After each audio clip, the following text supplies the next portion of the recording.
Welcome back, everybody, to another episode of Dive Into Diet. I'm with the star of the show, Lucas Schmidt. How's it going, man? Great. Christmas week. It's Christmas week as we're recording. We're both in the spirit. I'm happy to get to do this in person with you. We had a remote recording last time, and it's always fun for me to go from a remote to an in-person recording. Yeah. It's like, man, I just kind of want to catch up. There's just so much distance between us. I know. It was tough. It was tough on us both. It's very sad. It was fun, though. It was fun. But we have a timely topic today, especially as people are heading into the holiday season. Yeah. We're baking a lot. Mm-hmm. I know there's going to be lots of cookies going around, I'm sure. So automatically I'm thinking sweeteners. Yeah. And sweets and sugar. Yeah. And I just want you to dispel the myth. Is that right? Dispel the myth? Myth about? Yeah. Get rid of it. Like say it's not true. Say there are healthy sweeteners. There are healthy sweeteners. Yeah. Talk to us a little bit about that. Yeah. So you have a whole category of a spectrum of sweetener substitutes. The main it's not a substitute. So we're substituting for granulated sugar. Okay. And sugar is so important nowadays to baking and cooking because of the chemical reaction it provides. Primarily, sugar hangs on to moisture. So like when you eat a gooey, doughy, delicious, slightly underdone chocolate chip cookie, a lot of people like them kind of falling apart and warm. Okay. I like a little more overdone, but most people like that nice, soft texture that's really moist. Or when you eat a cake and they say, that cake is so moist and nice. Sugar, a lot of the times, is responsible for that. It just reacts so wonderfully with fat and butter, especially. So if you melt a bunch of butter in a skillet and throw a bunch of sugar in there, eventually you'll get caramel. And who's not going to like that?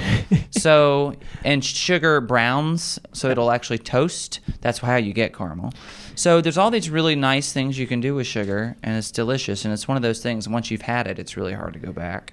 That's really interesting, though. So sugar's for more than just the taste. It's also a texture thing that we... Oh, yeah. It melts and makes taffy and candy, and it's all dependent on how long you heat it and how high you heat it, depending on what you're going to get. But sugar is so malleable and so versatile that it's really hard. I think a lot of people are nervous to substitute anything for it. And for the most part, it is hard. Baking is where sugar and sweetener substitutes are difficult. Because we're going to first, before we get into baking, there are other areas where you can substitute a sweetener and it's not a big deal. Like you're not going to know, or you're not sacrificing taste. And that's liquid things like hot chocolate, tea, like sweet tea, iced tea, hot tea. You don't need to use sugar in those things to sweeten them. It's cheap, but it's cost somewhere else when that's in your body. There's a cost there. So any sort of liquid you can easily substitute. And let's just talk about the things I don't like as sweetener substitutes are like artificial sweeteners like aspartame, Splenda, which Splenda is a brand. Now Splenda, a lot of the sweetener companies that substitute sugar have created their own version of healthier alternatives. Like Splenda has a stevia. They probably have. I didn't know that was a Splenda product, but no. Stevia is not. Okay, but I'm sure they have their own. Stevia is a plant. It's like a leaf plant. They probably have their own line of stevia-based sweetener. They have their original formula, but they're trying to keep up with the times, and most of these companies do that. So just it's all about looking at the ingredients. Okay, on the box or on the little packet. So, but artificial sweeteners would be. Aspartame's a big one. Sucralose is another one. They're modified to be sweeter, but the body doesn't really know what to do with a lot of those things, and that's the problem with Diet Coke is or any diet soda. There's some research to indicate that I believe aspartame can, and don't quote me and be like, oh my gosh, I'm gonna have a tumor or whatever. No, I'm not saying, it's not an alarmist thing. I've had aspartame, I'm fine, I think. But ocular migraines have been linked to the use of artificial sweeteners. Ocular migraine is sort of this, you can lose sight in one eye, not permanently. It's like this, when you're having the migraine, you lose sight in an eye, or you can have issues. Yeah. And one of the recommended things that some doctors will say when people have that is avoid artificial sweeteners. That's all I know. So there's obviously some research to suggest they can irritate that condition. So there's a good number of reasons. Another category is sugar alcohol. Sugar alcohol is also modified to taste like sugar, feel like sugar, but the body can't absorb it.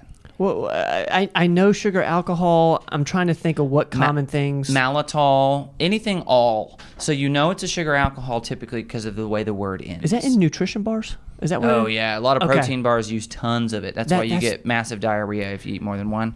Because that's the product I was thinking of, where it's like seemingly kind of good for you, but the knock on it is the sugar alcohols. It can really irritate and it can also irritate the lining, your gastric lining. Too much of it can. Yeah. Sorbitol, maltitol, there's a bunch of them. Those are the two ones that come to mind off the top of my head.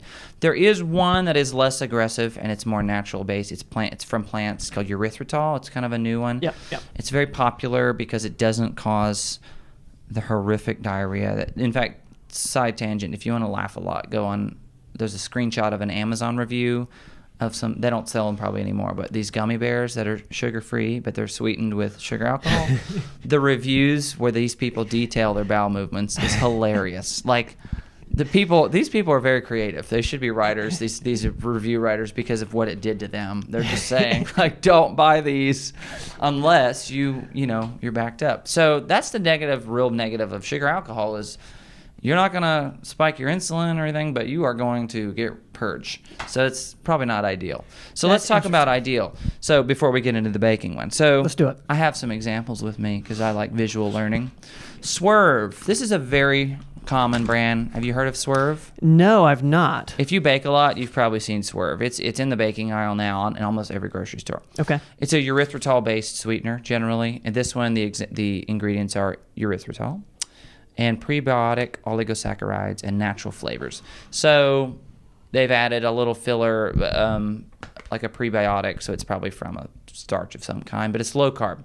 The total carbs in a teaspoon is 4 grams, and all of those are erythritol, meaning it's zero net carbs. So you're looking for erythritol. That's not something that you're necessarily erythritol is a good starting point. It's not the worst. It can, if you eat way too much, can cause some digestive upset. But we're talking like a lot. Okay. Like you make a tray of brownies and you eat half the tray in one sitting, right? Right. Mind you, there are other ingredients in there that will also probably cause like the gluten-free grain or the grain that, if you eat too much of anything. But erythritol is considered tummy-friendly, in quotes. It says tummy-friendly back here. I must believe them, right? But I've used erythritol, and I can say it's not messed me up. So it's fine. I think it's made from, erythritol is usually made from corn. It's an alcohol, though. So even though there's 4 grams of carbs per teaspoon, you're not absorbing any of those carbs. It's not spiking blood sugar. So it's a sugar alcohol, which means it's not going to register as sugar in your body. And it's really weird. So would that happen? So say I had a Freestyle Libre on, some sort of continuous glucose monitor, and I used and I did like an artificial sweetener, it wouldn't spike my blood sugar? Artificial sweetener, I'm not sure. Some people don't react well, like with I know, like it upsets your stomach. Yeah, I don't know for sure. It shouldn't, in theory. This should not either. This should not spike your blood sugar. Anytime you eat anything, your blood sugar does go up. Got it. But to a moderate amount. And the big trick is how quickly does it come down and how far down does it go, right? So you're looking at the discrepancy. Stability. You're just looking at just stability and also how high does it go when I eat this. Like if you ate, a sugar cookie with real sugar, it's going to go way up. This is going to go up probably a natural amount as if you ate anything. Got it. That's the nice thing about it. It's diabetic friendly. This is Swerve. It's kind of the cheaper of the ones we're going to talk about. Okay. I wouldn't... You can bake with this. It says bakes like sugar. It's probably not going to be as good as sugar. You can do some mild baking. Like if you're sweetening like a banana bread or something that already maybe has a little sugar naturally in it from the bananas. Yeah, I'm not making caramel with this, though. I've not tested it. Maybe it does, but I don't believe it does. We'll talk about that again later. Okay. So that's Swerve erythritol. Lakanto is a great brand. Lakanto. This is a powdered sugar that they sell. And they use erythritol, but they also use monk fruit. Monk fruit is like probably my favorite natural sugar substitute. It's an extract from a melon or a type of plant. It looks like a melon in Asia. And it does not spike blood sugar at all. It it's like between 200 and 300 times sweeter than sugar. So you have to use much less. Well, typically when you buy monk fruit, it's not pure, not because it's weak, but because it's so sweet they got to cut it with something. So they cut it with erythritol. They cut it with another sweetener. That's how powerfully sweet it is. It does not bake, though. So you can bake with it, but it won't caramelize. It won't hold moisture. So you can't use pure monk fruit as a one-to-one substitute, meaning no sugar, pure monk fruit. So if you make cookies with just pure monk fruit, you're going to get more like an oat cracker. It's going to be dry and crunchy because it's not caramelizing and hanging on to that moisture. So use this in something like powdered. You could dust, like powdered sugar. When you finish something, you could dust this over. It'd be great. You could put it on pancakes over top of it. You could put it in like lemonade to sweeten it naturally, or unsweet tea to make it sweet.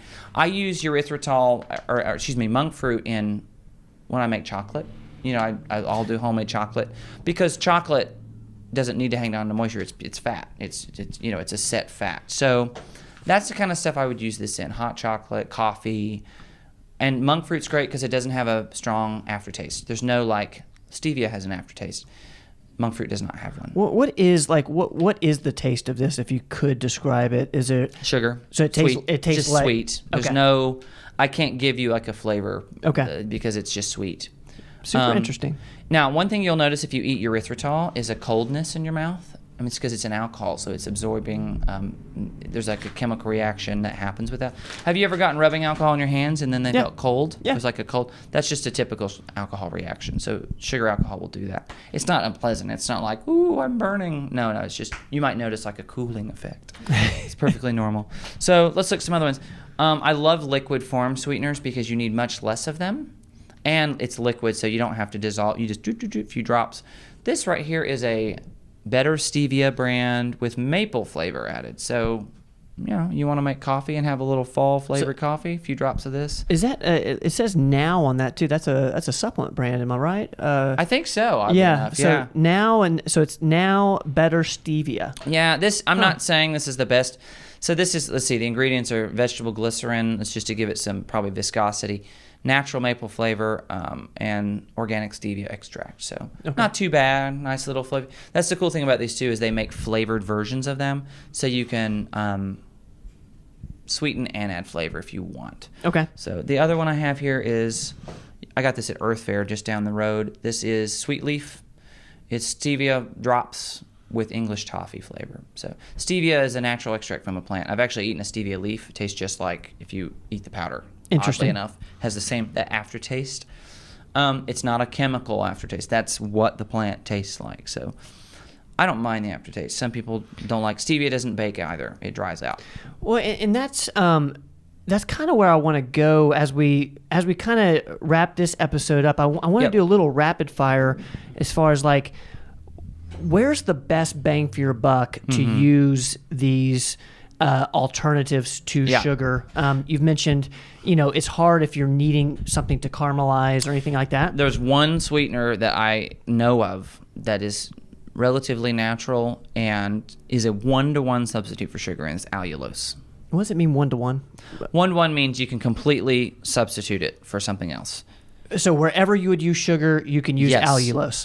To my knowledge, yes. Okay. It's the only one I know of that works.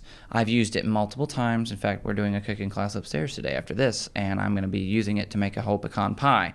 I've done it once, and the pecan pie is very caramely, and you don't want to mess that up. And I've done it once, and it works the same. Okay. So allulose is expensive because it's naturally occurring in plants. So say you eat an apple, right? There's a percentage of fructose, a percentage of sucrose, whatever the sugar breakdown is. Allulose is present in these things, but in 0.5%, 1%. And got it. The reason it's great is because, one, it's a naturally occurring sugar. We don't have enzymes to break it down, so it just goes through us. Which one is this? Allulose. That's why it doesn't register as a sugar in our body. And you want that. Yeah, because it tastes like sugar, it acts like sugar, it does everything you need a sugar to do, except our body's like, I don't need this. That's interesting. So, and I haven't noticed any, because sometimes, again, when things don't absorb, sometimes they cause major digestive problems. But I don't know if this, helps anyone's concern. I made a pecan pie to test it out big old pecan pie, and I ate a fourth of the pie in one sitting, and had no digestive issues. Really? So I feel like that's a massive serving of allulose, and it didn't really bother me. So, I mean, if anything was going to give me gas, it would be the pecans. All those pecans, nothing. So far, I haven't run into the issue of it tearing me asunder. But so allulose 1-to-1, you can use. It's typically mixed with monk fruit. Typically, I don't have the bag here because I put it in like a baking container. So there's no brand. I found it on Amazon in bulk. It's expensive, but I mean, if you're wanting to make a treat for the holiday, you don't do that every day. Yeah. It's worth it, I think. It's great. It's $40 a bag. It's a huge bag of it. But yeah, allulose is awesome. So using allulose, what else? Give us 3 or 4 things where you're using alternative sweeteners that you see work really well. Hot chocolate. I love making my own hot chocolate out of cocoa powder and all that business. So I'll use one of these sweeteners over here, and it's quick and it's easy. Or hot beverages. I would use monk fruit probably in those, liquid monk fruit. It's really cheap. If I want to sweeten coffee, I don't usually, but if I want to, same thing. Liquid sweetener. If you're making like a lemonade or something like that, homemade, and you want to use something not corn syrup or something gross, any of these. Swerve. Monk fruit liquid form dissolves. Well, it doesn't have to dissolve. You just stir it in. That's why I love the liquids. If you're dusting something, the powdered monk fruit or erythritol. Okay. Erythritol is fine for some baking. You just want to make sure it doesn't require caramelization and a change in texture. It's just not as good. Swerve, it says, bakes like sugar, but try it for yourself before you make a bunch of cupcakes for a birthday party and all these kids have to eat them. Try it on your own. Always try things on your own before you give them to other people. So that way, if you get sick, it's just you. Nobody else is mad at you. But that's pretty much how I use things. I really love the liquid form of monk fruit or stevia, but for those of you who don't like the aftertaste, there is an aftertaste to stevia, and it can cause some bloating if you use too much. Monk fruit, I find, is really nice. And Lecanto brand makes allulose versions, erythritol versions, powdered sugar. They make a maple syrup substitute, which is really good, out of monk fruit. Yeah. So, yeah. Super interesting, man. Thank you for sharing these. And I know you're busy today, so we're going to let you go. Yeah. But, dude, that's a show. Awesome. Thanks so much. Guys, that has been another episode of Dive Into Diet. I'm your host, Ben Rogers. I'm with the star of the show, Lucas Schmidt. As always, we will see you guys next time. Don't go away.